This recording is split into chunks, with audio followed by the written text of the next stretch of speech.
السلام عليكم. نحن نناشد مع الناشد مشايخ دماء، ماشوا مشايخ دماء السرق ودي بينهبوا الأراضي ودي بيسرقوا لهم المساكن. المشايخ حتى الجوامع هذي بيصلوا، قالوا غدوة يوم الثلوث حيصلوا صلاة الاستسقاء والسب المطر.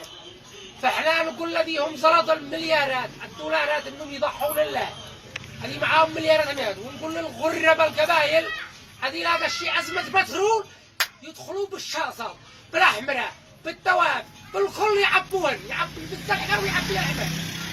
احنا نقول لكم صلوا زكوا افهموا ضحوا يعني لله. ذبحت 85 صوت طلي، ذبحت دجاجة.